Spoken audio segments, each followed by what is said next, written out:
Graça e paz, meus irmãos, como é que vocês estão? Espero que estejam todos muito bem, que estamos mais um estudo do Evangelho de Marcos agora, continuando o nosso estudo. Hoje nós vamos ler o capítulo 8 de Marcos, mas antes disso eu queria ter alguns momentos de orações, de leitura da palavra em adoração a Deus, em contrição, ok?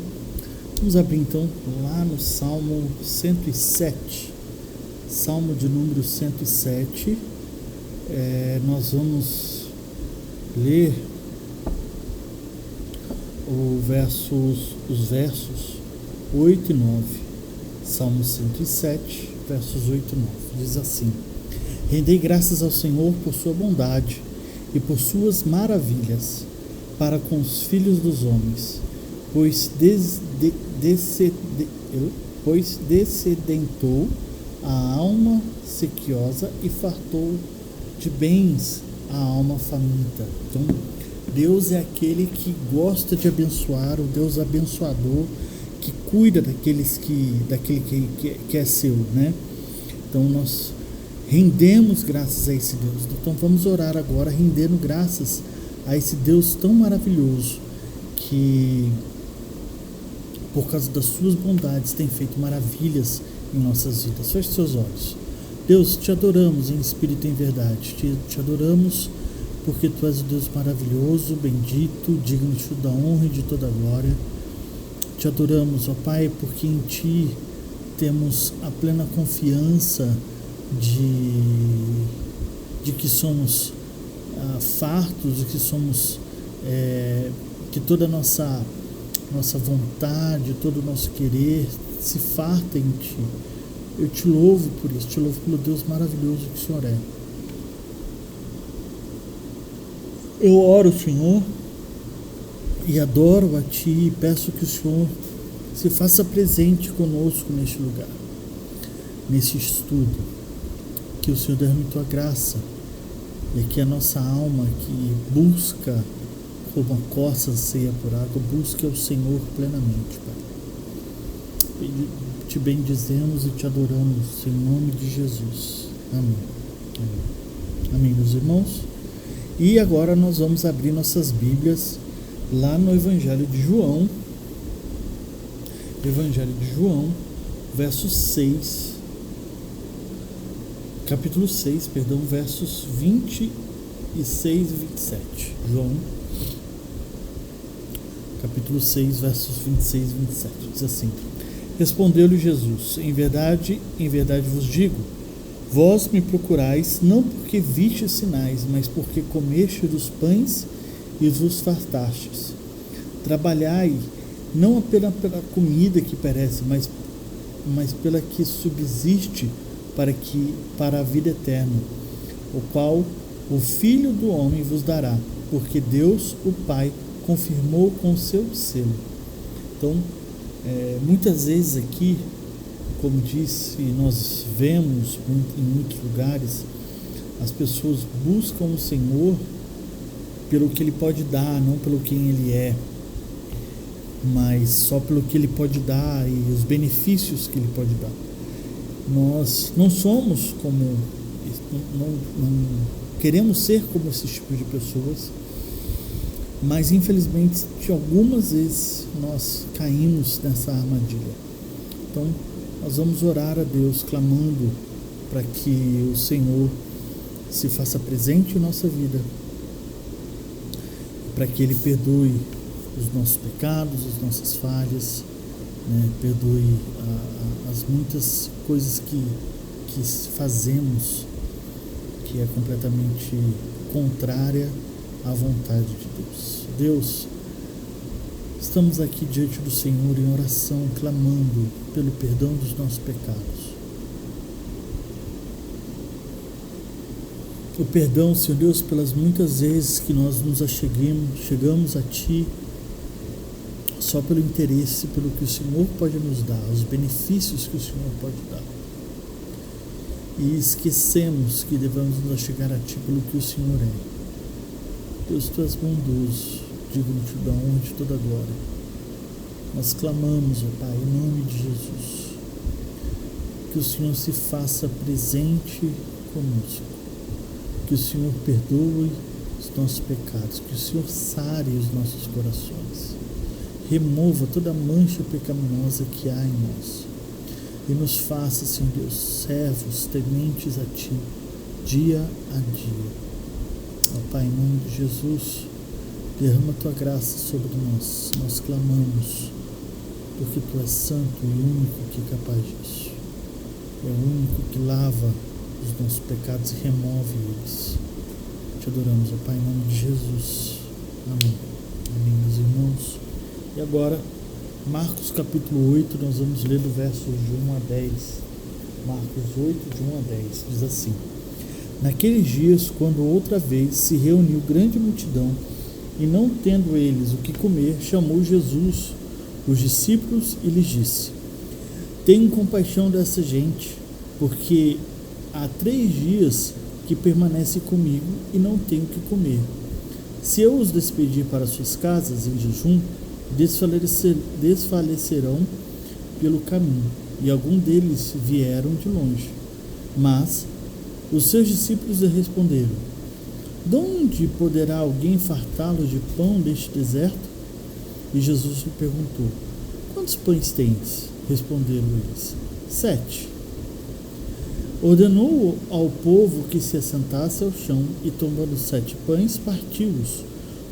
Após ter dado graças, os deu aos seus discípulos para que distribuísse, repartido entre o povo. Tinha também alguns peixinhos e os abençoou. Mandou que estes igualmente fossem distribuídos. Comeram e se fartaram, e dos pedaços restantes recolheram 7 cestos. Eram cerca de 4.000 homens. Então Jesus os despediu. Logo a seguir, tendo embarcado novamente com seus discípulos, partiu para a região de Dalmanuta. Marcos 8. Aqui é interessante, meus irmãos, que nós estamos estudando o livro de Marcos e estamos pulando alguns capítulos, e eu quero fazer um breve resumo do último capítulo que nós vemos, né, capítulo 4, até chegar agora no capítulo 8, ok? Vamos lá. Após revelar o crescimento, como é o crescimento do reino de Deus, no capítulo 4, texto que nós vemos, a autoridade de Jesus sobre a natureza, como nós vemos se ler na sequência do capítulo 4, versos 35 a 41, a autoridade de Jesus sobre os demônios, como diz lá no capítulo 5, de 1 a 20, e a autoridade de Jesus sobre doença e a morte, como nós vemos no capítulo 5, versos 21 a 23. Marcos agora nos mostra uma tensão crescente, apesar dos sinais de Jesus. Os discípulos ainda não acreditam plenamente, não compreendem plenamente quem é Jesus. Nós vemos isso nos capítulos 6, versos 52, e futuramente no capítulo 8, versos 17 e 21. Já no capítulo 6 de Marcos, ocorre a primeira multiplicação de pães. 5.000 homens no território judaico. Isso aqui é muito importante, meus irmãos. 5.000 homens no território judaico. Agora, aqui no Marcos 8, Jesus está num território gentílico, um território que não é do povo judeu. Ele está na região de Decápolis. E novamente a multidão tem fome.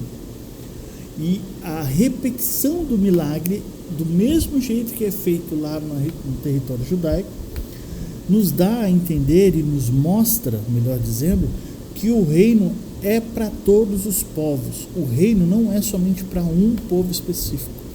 O reino é para todos os povos. O Cristo é o pão do céu, não somente para um povo de Israel, mas para o mundo todo. O verso 1 começa nos dizendo que naqueles dias, havendo uma grande multidão, eles não tinham o que comer. A cena começa então que o povo que segue Jesus há 3 dias, mesmo com jejum, existe uma grande multidão que está seguindo Jesus durante 3 dias e fazendo jejum.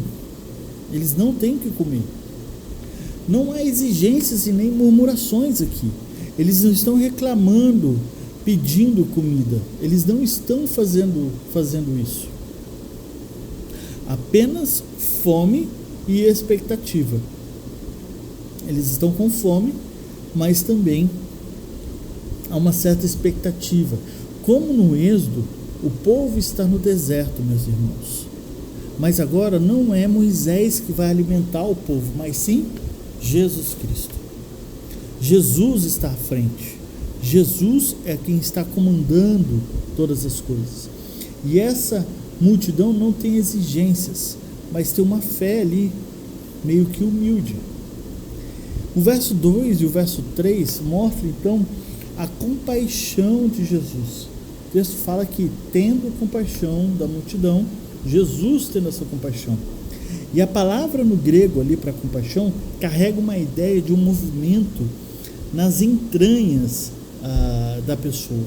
É como se fosse uma dor visceral que estava por dentro e que se move para fora a fim de cuidar de pessoas. Jesus então sente essa dor da multidão, mesmo antes de ter solicitado uma ajuda do povo.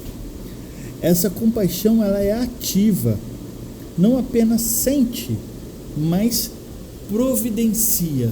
A compaixão ela não é um mero sentimento, mas ela sente algo e isso traz essa dor para fora, gerando uma ação, uma providência. Como diz lá, traz muita ideia de Êxodo capítulo 16, que Deus alimenta o povo com o maná do deserto. Agora Cristo é o próprio maná vivo, movido não pelo clamor de um povo, mas por seu amor. Isso nos mostra que a graça antecede a súplica. Isso é muito interessante. A graça antecede a súplica. Cristo cuida antes mesmo que peçam. Cristo está cuidando antes mesmo que peçam. Verso 4 vai nos dizer assim: de onde poderá alguém satisfazer de pão aqui no deserto? Os discípulos falam isso, né? E é muito interessante porque os discípulos se esquecem dos feitos de Jesus nos capítulos anteriores. Se esquecem que Jesus cuida da natureza, é superior à natureza, é superior às doenças, é superior aos demônios. Eles esquecem tudo que Deus fez, mas esquece também de uma multiplicação que aconteceu antes em Marcos 6. A pergunta revela um coração ainda insensível ao poder de Jesus Cristo. O deserto às vezes faz com que eles se esqueçam disso. E o deserto faz isso conosco normalmente, que nós nos esquecemos de quem é Jesus. Agimos como se Jesus nunca tivesse feito algo por nós, agimos como se fosse algo totalmente à parte, totalmente diferente. Um lugar teológico de teste é o deserto, onde Deus revela aos nossos corações o seu poder. E então nós chegamos do verso 5 ao verso 7, quando Jesus pergunta: quantos pães vocês têm? E eles respondem: 7. Jesus trabalha com o que há, meus irmãos. Perdão. Jesus trabalha com o que há ali. Ele não faz surgir nada do zero, embora ele possa fazer isso, mas ele recebe o pouco que eles têm e multiplica. É uma teologia da dependência de Jesus.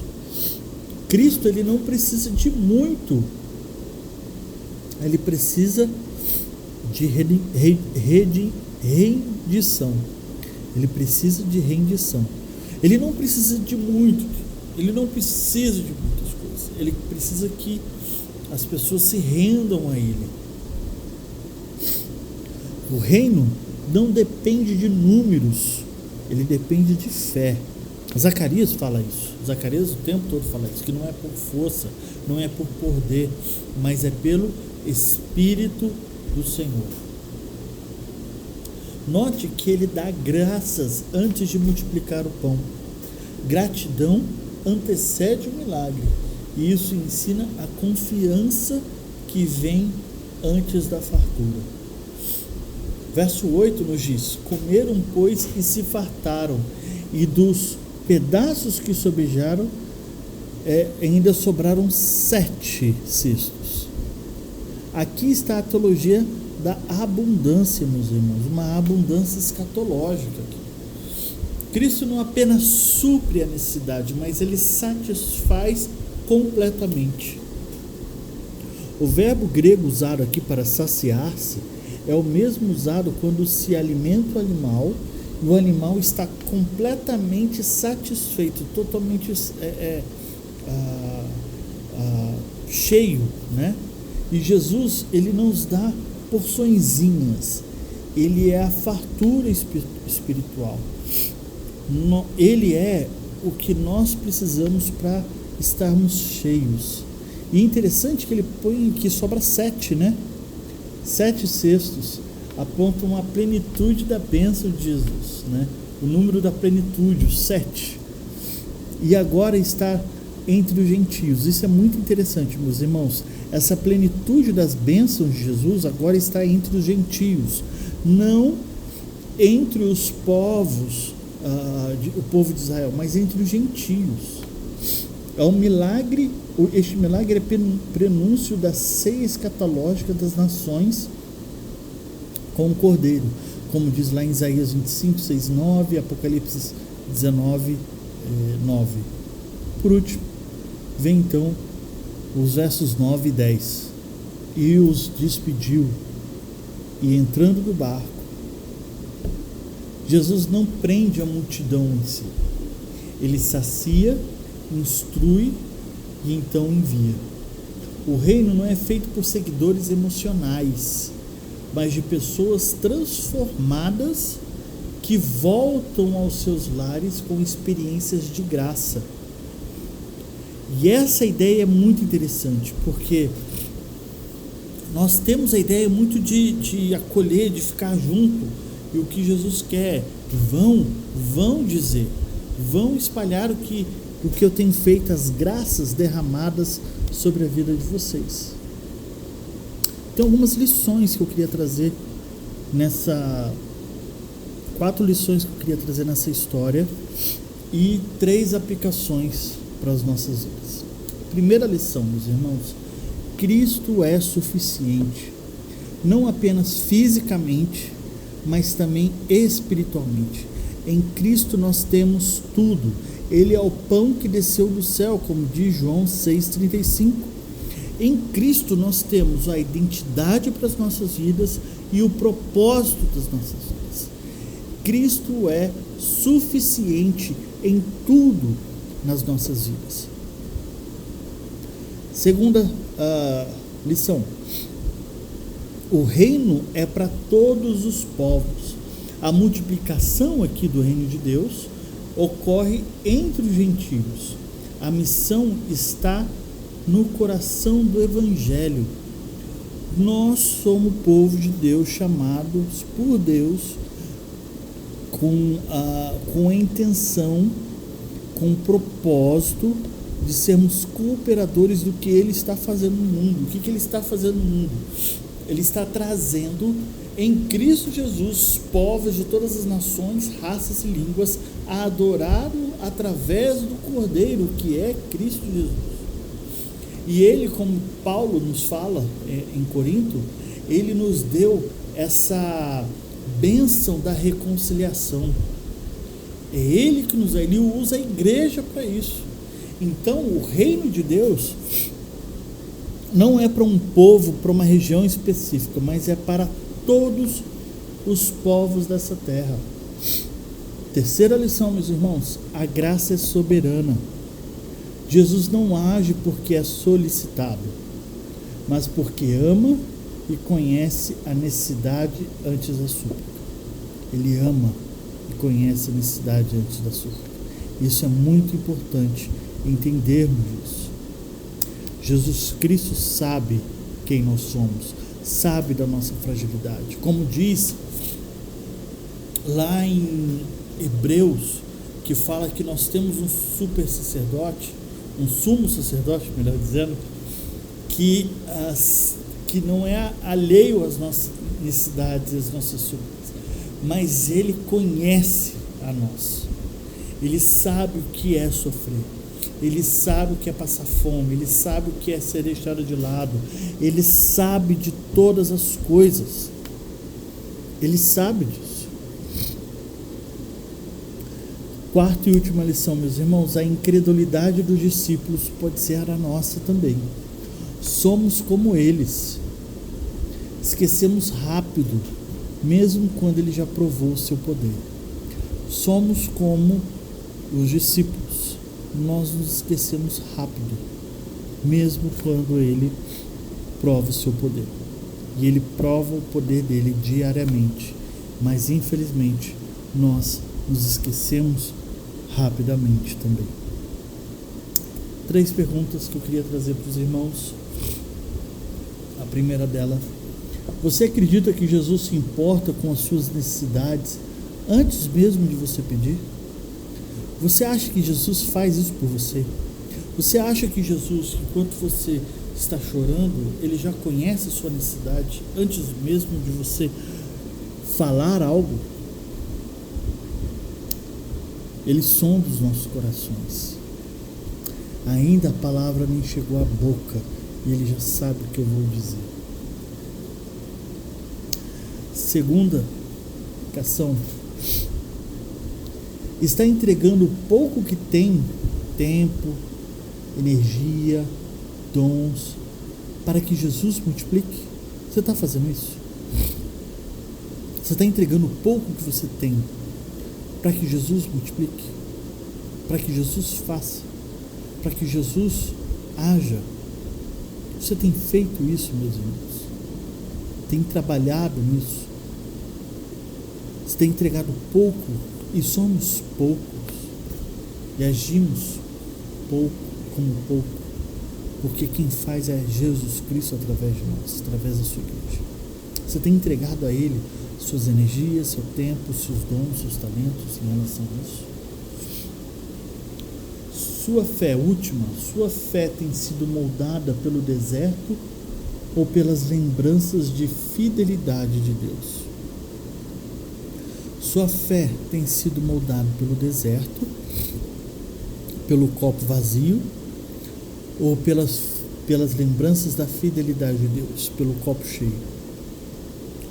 Como a sua fé é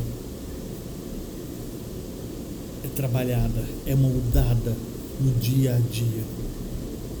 Isso são coisas para nós pensarmos, para nós entendermos e saber que Jesus está conosco o tempo todo, meus irmãos. Está conosco o tempo todo. Vamos orar. Vamos louvar esse Deus e agradecer por essa presença. Ó Pai, te adoramos, te bendizemos, te adoramos em espírito e verdade. Tu és o Deus santo, digno de toda honra e de toda glória. E obrigado, Deus, porque o Senhor está presente em nossas vidas. O Senhor está aqui neste lugar. O Senhor está aqui. Bendizemos ao Senhor por isso. Obrigado, Senhor. Obrigado pelas bênçãos. Obrigado pela tua graça. Obrigado, Senhor, pelo teu amor em nossas vidas. Pedimos que o pouco que nós temos, que possamos entregar a Ti, e saber que o Senhor pode fazer muito, alimentar as multidões. Pai, obrigado. Obrigado porque sem Ti somos nada. Te agradeço, porque a Tua mão é nosso guia. Nos dê uma noite, uma semana, um fim de final de semana, cheios da Tua graça e do Teu poder. Em nome de Jesus. Amém. Amém, meus irmãos. Deus abençoe. Um grande abraço. Fiquem com Deus.